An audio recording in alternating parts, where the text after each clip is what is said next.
Good morning, students. I welcome all of you in this virtual class of communication skills and business writing subject. Unit number 1 we have completed. We are going to now move towards unit number 2, that is presentation strategies and interview skills. Presentation strategies and interview skills. This is the unit where you will be able to study about different presentation strategies, what a presentation is, how presentation can be prepared using different technological equipments. You can use different methods when you go for giving presentations in the class, or it is a lecture based on specific topics, or it is a presentation where you have to discuss about important aspects of the country. When presentation is done or when anything is spoken, it is having a specific planning how you will start with your topic, what is the content of your topics, who are your audiences, right, whom you have to present, which technological equipments will be required to give presentations, how your presentations can be very effective. These are some of the points which you have to keep into consideration whenever you learn presentation skills. At the same time, when we talk about interview skills, then it is during the time of any job interview or during the time of any personal interviews, what are the points should be kept in mind to give this interview? What are different interview skills? What should be the dressing sense related to that interview? Different points a person should keep in its mind when it goes to give such kind of interviews. So we will start with this chapter number 2, right? In that we are going to now understand about presentation. Presentation is a means of communication that can be adopted to various speaking situations, such as talking to a group, addressing a meeting, or briefing a team. So presentation is a means of communication, right? So as we have already done, what is communication means? It is sharing of your ideas or talking to a public related to a topic, discussing on a topic, right? Talking, giving knowledge, giving ideas, right? Sharing ideas. That is a form of a communication. So presentation is a kind of a communication that can be adopted to various speaking situations. So what are the different speaking situations that is available? Example, a situation is that after every unit completion, faculties or the teachers or the lecturers will be forcing students to give presentations on certain topics. So that is one type of situation, right? Different other types of situations may be there, like a public presentations, a presentations on a specific topics. Like in today's time, if it is a doctor, then doctor will give presentation to the people related to coronavirus, remedies, and how a person should take care of itself in this corona pandemic, right? तो presentations क्या है? Presentation एक communications का भाग है, एक type से एक तरीका है कम्युनिकेट करने का। कोई भी ऐसी सिचुएशंस में, डिफरेंट सिचुएशंस में एक बातचीत का या नॉलेज शेयरिंग का या आइडिया शेयरिंग का एक तरीका है जिसके थ्रू आप वो टॉपिक के ऊपर डिस्कशन, उस टॉपिक के ऊपर आंसर्स, उस टॉपिक के ऊपर फीडबैक्स लोगों से ले सकते हो. You can give to people, right, your experiences. So presentations क्या है? एक टाइप से कोई भी एक टॉपिक के लिए एक इंफॉर्मेशन शेयरिंग प्लेटफॉर्म है, राइट. एग्जाम्पल के लिए कोई भी कम्युनिकेशंस है वो एक स्पेसिफिक पर्पस के लिए है. एग्जाम्पल, जैसे कॉलेज में कोई टॉपिक आपको दिया रहेगा, आपको उस पर प्रेजेंटेशन देना है, तो वो एक आपका एक वर्क है, राइट. उसको हम बोलेंगे कि स्टूडेंट्स और BBA presentations on Indian economy. तो एक स्पेसिफिक टॉपिक हो गया कि इंडियन इकोनॉमी पे आपको बोलना है, आपको आधे घंटे तक स्पीच देनी है, राइट. तो वो एक टाइप से प्रेजेंटेशन हो गया इंडियन इकोनॉमी पे. फिर आप दूसरे कॉलेजेस में जाते हो, वहाँ भी आप कोई एक स्पेसिफिक टॉपिक पे बोलते हो, राइट. हम जैसे एग्जांपल ले, कोई डॉक्टर है, तो आज की डेट में उनको लोगों के सामने उनको प्रेजेंटेशन देना है कोरोना के लिए. कोरोना क्या है, कोरोना से कैसे बचेंगे, ये चीज़ का अगर उनको प्रेजेंटेशन देना रहेगा तो वो लोगों को बताएंगे. हो सकता है कि वो लोगों को बुलाए तब बताए. अभी ये सिचुएशंस यहाँ पे पॉसिबल नहीं है, तो अभी क्या मेथड कोई भी यूज़ करता है, चाहे वो गवर्नमेंट हो गई, चाहे वो लेक्चरर्स हो गए, चाहे कोई भी कंपनीज़ के एम्प्लॉयज़ हो गए, तो उनका अब अभी जो फंडा रहता है कि वो अब ऑनलाइन, जैसे हम भी लेक्चर ले रहे हैं, तो अभी ये पॉसिबिलिटी नहीं है कि गवर्नमेंट ने सब कुछ बैन किया हुआ है ये कोरोना पेंडेमिक की वजह से. तो इसके कारण क्या है कि हम एजुकेशंस जो भी ले रहे हैं, कि how we are taking the education through online medium. हमारे पास ऑनलाइन मीडियम है जिसके थ्रू हम लेक्चर्स ले सकते हैं, और लेक्चर हम जिनको देना चाहते हैं स्टूडेंट्स को, उनको हम पहुंचा सकते हैं एक ग्रुप बना के, राइट. That is possible.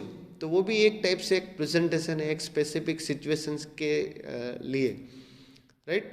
तो presentation is generally a means of communications that can be adopted to various speaking situations. कोई भी speaking situations के ऊपर आप बोल सकते हो, कोई भी टॉपिक के ऊपर बोल सकते हो, राइट.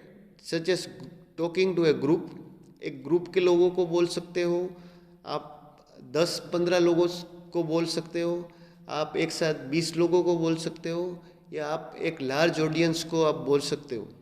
जनरली जितनी रैलीज इलेक्शन में होती है, तो इलेक्शंस में लोग की जी रैली होगी तो उसमें ज़्यादा से ज़्यादा लोग उसमें रहते हैं. मगर अगर लेक्चर देना है एक प्रोफेसर को क्लास में, तो 50 बच्चे रहेंगे, 60 बच्चे रहेंगे, ज़्यादा 100 बच्चे रहेंगे. अगर पूरा कॉलेजेस है तो उसमें थाउजेंड्स रहेंगे, 2000 रहेंगे, राइट. इस तरह से कोई भी सिचुएशंस पे प्रेजेंटेशंस हो सकता है, आप कर सकते हो, दे सकते हो, राइट. तो कम लोगों में आप प्रेजेंटेशन दे सकते हो, ज़्यादा लोगों में आप प्रेजेंटेशन दे सकते हो, राइट. छोटी टीम बना के, ग्रुप बना के आप भी प्रेजेंटेशन दे सकते हो. That is possible, right. So presentation is what it is, a means of communication that can be adopted to various speaking situations such as talking to a group, addressing a meeting or briefing a team. तो ये presentations का definitions हमने समझा. उसके बाद की elements of presentation, it means that elements का मतलब होता है कि कोई भी प्रेजेंटेशंस में क्या एलिमेंट्स रहते हैं उसमें, राइट. एक प्रेजेंटेशन कौन से एलिमेंट से बना हुआ होता है, राइट. या कौन से ऐसे एलिमेंट है जिनके बगैर प्रेजेंटेशन हो ही नहीं सकता. वी कैन नॉट से. और to give a better presentations you require these key elements, and better understanding of this key element is required, because if you will not understand this particular aspects or the elements, it is very difficult that you can not give a very effective presentations. Effective का मतलब होता है कि आप जो presentation दे रहे हो वो किसको देना चाहते हो, पहले अगर उनको समझे बिना आप प्रेजेंटेशन देते हो तो वो हम कहेंगे इफेक्टिव नहीं है। एग्जाम्पल के तौर पे आप जो जो उद्देश्य के साथ प्रेजेंटेशन दे रहे हो वो उद्देश्य आपका पूरा नहीं हो रहा है, क्योंकि आपने होमवर्क नहीं किया हुआ है। आपको कोई आइडिया ही नहीं है कि प्रेजेंटेशन कौन से टॉपिक पे देना है, किनको देना है, उनका टाइम पीरियड क्या है, उसमें क्या क्या लोगों को आपसे अपेक्षा है, एक्सपेक्टेशन है। ये सारी चीज़ें अगर आप नहीं जानेंगे then that presentation will not be effective. So to make a presentation very effective, there are certain key elements. Key elements का मतलब होता है important elements of presentations. तो इनमें कौन कौन से elements है? First one is context. Context is environment, background or situation within which something occurs. Right? So what is in context? Context means it is a specific background or situations within which something will occur. Example, if I have to give presentation to the students of BBA, then I may learn that where this presentation I would give, in class, in conference hall, in seminar hall or in computer lab, where it is possible, मैं अपना presentation है वो कहाँ ले सकता हूँ, right? मुझे कहीं पे लेक्चर्स देना है तो मुझे ये मालूम रहना चाहिए कि मैं क्लास में प्रेजेंटेशन दूंगा, मैं सेमिनार हॉल में प्रेजेंटेशन दूंगा या मैं कंप्यूटर लैब में प्रेजेंटेशन दूंगा, मैं एक्चुअल में कहाँ पे प्रेजेंटेशन देना चाहता हूँ। ये कॉन्टेक्स्ट में आएगा। मतलब कॉन्टेक्स्ट में क्या क्या चीज़ें आ सकती है। कॉन्टेक्स्ट में आपकी सिचुएशंस आएगी, कॉन्टेक्स्ट में आपकी ऑडियंस आएगी, कॉन्टेक्स्ट में आपका इंफ्रास्ट्रक्चर आएगा जहाँ पे आप प्रेजेंटेशन देना चाहते हो, कॉन्टेक्स्ट में आपका जो भी टेक्नोलॉजिकल इक्विपमेंट्स आप यूज़ करना चाहते हो वो आएंगे, राइट? तो context, right, it's very important because presentation देने के बहुत सारे तरीके हैं। मुझे प्रेजेंटेशन देना है तो मैं पावर पॉइंट स्लाइड बना के प्रेजेंटेशन दे सकता हूँ, राइट? तो अगर मैं पीपीटी बनाया हुआ हूँ तो मैं जहाँ पे प्रेजेंटेशन देना चाहता हूँ वहाँ पे एक्चुअल में कंप्यूटर अवेलेबल है, प्रोजेक्टर अवेलेबल है। अगर नहीं अवेलेबल है तो मेरी पीपीटी कोई काम की नहीं है, राइट? तब मुझे वहाँ जाके ओरल प्रेजेंटेशंस देना पड़ेगा, राइट? अगर वहाँ पे ब्लैक बोर्ड है, राइट, तो उसमें मेरे को इम्पोर्टेंट पॉइंट हाईलाइट करके प्रेजेंटेशन देना पड़ेगा। मतलब मैं जो प्रेजेंटेशन देना चाहता हूँ वो मतलब उसमें क्या क्या मेरी रिक्वायरमेंट रहेगी वो सब कुछ कॉन्टेक्स्ट में आएगा आपका, राइट? So context you present will enable your audience to interpret your visuals the way you intended so that they can fully and easily understand your message. The important thing here is how you understand different key elements of a presentation, how it is possible. So in context, when and where will you deliver your presentation? So that is, these are the important questions. आपको context समझना हो अगर तो आप अपने आप से खुद ये क्वेश्चन करो कि मुझे जहाँ प्रेजेंटेशन देना है, राइट, वो जगह कौन सी है और कब देना है। पहला क्वेश्चन मेरे दिमाग में रहेगा, मुझे कहाँ देना है और कब देना है प्रेजेंटेशन, राइट? ये पहला क्वेश्चन मेरा रहेगा। Second question will it be in a setting you are familiar with or somewhere new, right? क्या मैं उस जगह पे पहले जा चुका हूँ, क्या मैं पहले उस जगह पे प्रेजेंटेशन दे चुका हूँ या वो जगह मेरे लिए नई है, राइट? ये भी सवाल मेरे को पूछना पड़ेगा। Third one is will the presentation be with in a formal or less formal setting. वहाँ पे कैसी सिचुएशन है, राइट? मुझे थोड़ा फ्रैंक होके बोलना पड़ेगा या मुझे थोड़ा स्ट्रिक्ट होके बोलना पड़ेगा, राइट? ऐसी कंडीशंस क्या है? वहाँ पे लोग बैठ रहे हैं, वो कौन सी एज ग्रुप के लोग हैं? अगर यंग है तो यंग के साथ मैं उस टाइप से एग्जाम्पल दूंगा, अगर बूढ़े लोग हैं तो उस टाइप से मैं एग्जाम्पल दूंगा, right? Will the presentation be within a formal or less formal setting? Formal setting मतलब थोड़ा रूल्स एंड रेगुलेशंस फॉलो करके आप प्रेजेंटेशन दे रहे हो, इनफॉर्मल मतलब थोड़ा ऐसे फ्रैंक होके दे रहे हो, right? Will the presentation be to a small group or a large crowd? Again, the question that you can ask is that this presentation is given to how many peoples? Crowd, right? कितने लोग हैं, किनके सामने मेरे को presentation देना है? Are you already familiar within the audience? Right? आप already familiar हो audience से? What equipments and technology will be available to you and what will you be accepted to use? मतलब ये सारी चीज़ का पहले मुयानिया आप कर सकते हो, मतलब आप पहले ही जाके वहाँ पे, राइट, पता कर सकते हो कि वहाँ पे प्रोजेक्टर अवेलेबल है, वहाँ पे ब्लैक बोर्ड अवेलेबल है, वहाँ पे क्लासरूम कितना बड़ा है, कितने लोग आएंगे, राइट, किस टाइप से प्रेजेंटेशन है, ये सारा क्वेश्चंस आपको पहले से अंडरस्टैंड करना पड़ेगा, तभी आपका प्रेजेंटेशन बहुत ही अच्छा आप प्रिपेयर कर सकते हो, राइट? एग्जाम्पल, हम स्टूडेंट्स को मौका देते हैं कि वो भी कोई भी टॉपिक्स पे आके बोले, राइट? जैसे आप लोगों को असाइनमेंट का टॉपिक दिया था कि कोरोना वायरस पेंडेमिक, तो वो एक बहुत नया टॉपिक था, उसके रिलेटेड इंफॉर्मेशन स्टूडेंट को कहीं से भी मिल सकती थी, right?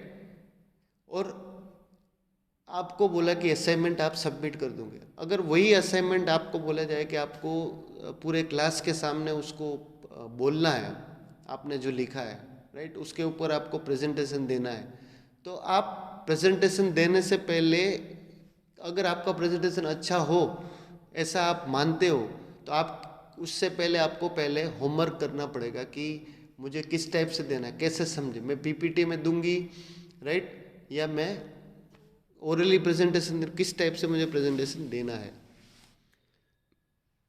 What is the audience expecting to learn from you and your presentation? आपकी जो ऑडियंस है वो आपसे क्या लर्न करना चाहती है, what things they want to learn from you, right? So this is the first element of presentation, that is context. Context ये सबसे पहला एलिमेंट है जो कि बहुत इंपॉर्टेंट है। सेकेंड पॉइंट इज, सेकेंड की element of a presentation is audience analysis. Audience means the people whom you have to give the presentations. Audience means, or audience analysis means knowing about your audience educational background, knowing analysis of your audience economic profile, knowing about their likes and dislike, right? तो that is very important. Audience analysis बहुत ही important है, क्योंकि अगर आपको पता चल गया कि आपकी ऑडियंस जो है वो इस तरीके से समझेंगी, अगर आपको वो तरीका समझ में आ गया तो आप अच्छा प्रेजेंटेशन दे सकते हो। एक सिंपल लॉजिक है, मेरे को अगर लेक्चर देना है, मेरे सामने जो ऑडियंस है बहुत ही पढ़ी लिखी है, तो मुझे एग्जाम्पल भी उसी टाइप से देने पड़ेंगे, क्योंकि वो लोग पढ़े लिखे हैं तो उनको एग्जाम्पल भी वैसे ही समझ में आएंगे। अगर कोई अनपढ़ लोग बैठे हुए उनके सामने मुझे प्रेजेंटेशन देना है, तो मैं एग्जाम्पल्स भी बहुत ही नीचे लेवल के, लो लेवल के एग्जाम्पल्स सिलेक्ट करूंगा ताकि उन लोगों को समझ में आ जाए, right? So audience analysis is the most important point, because without audience analysis आपका प्रेजेंटेशन अच्छा हो ही नहीं सकता, अगर आप लोगों के बारे में जानोगे नहीं जो जिनके सामने आपको बोलना है, राइट? उनको क्या पसंद है, उनको क्या नहीं पसंद है, वो कितने पढ़े लिखे हैं, राइट? ये सारी चीज़ें अगर आप जान लिया आपने, then it is very easy that you will give a very effective presentation. Audience analysis helps to make presentations more effective in many ways, right? Understanding the audience allows to choose right arguments, lexis, and examples to reach listeners and make them get the point. There are several questions every speaker should answer while working on a presentation's idea and content. They are as follows, right? So, audience means it is, we are talking about people whom you have to give the presentation. Third point, third important element of presentation is length of talk. Length का मतलब होता है कि आपको कितने minute presentation देना है. Example का स्टूडेंट को बोला कि आपको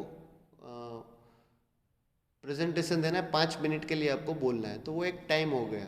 आपको पहले से पता है कि मुझे 5 मिनट से ज़्यादा बोलना नहीं है, राइट, या मुझे आधे घंटे तक बोलना है, या मुझे 1 घंटे तक बोलना है, तो उसके लिए मुझे पहले से प्रिपरेशन करनी पड़ेगी. अगर मुझे 1 घंटे तक बोलना है तो 1 घंटे के लिए मुझे बहुत मेहनत करनी पड़ेगी, बहुत सारे एग्जाम्पल्स इकट्ठा करने पड़ेंगे, और मेरा कंटेंट जो है वो बहुत ही फाइन होना चाहिए, तभी सामने वाली ऑडियंस जो है वो समझेगी.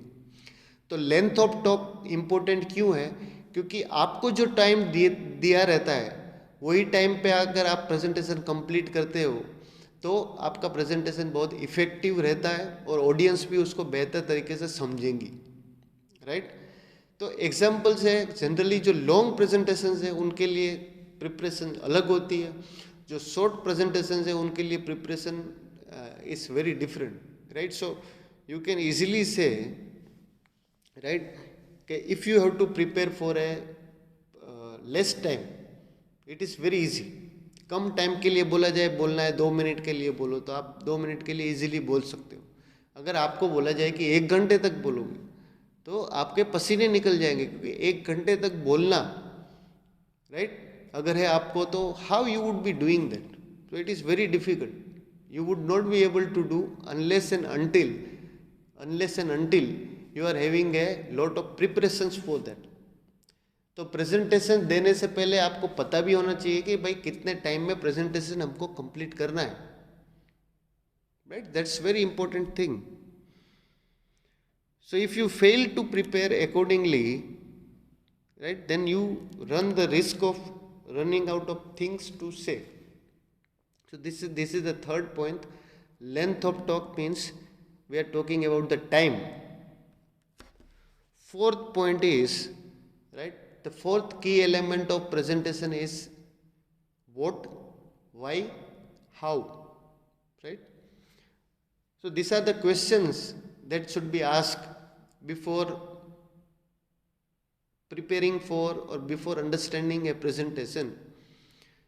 What means or what indicates the key message that you wish to communicate? What means what you have to communicate. What का मतलब होता है कि क्या क्या आपको बोलना है, राइट. प्रेजेंटेशन देना है, पर क्या, किस चीज पे, कौन सा टॉपिक, राइट. जब आपको यही नहीं पता होगा किस टॉपिक पे बोलना है तो आप नहीं दे सकते. So first thing is that what, right, what you have to communicate to the people. Second one is why. Why means or why satisfies the curiosity of the audience. The presentation should satisfy the queries or doubts raised by the audience. So why means or why satisfy the curiosity of the audience. Why means why it is necessary.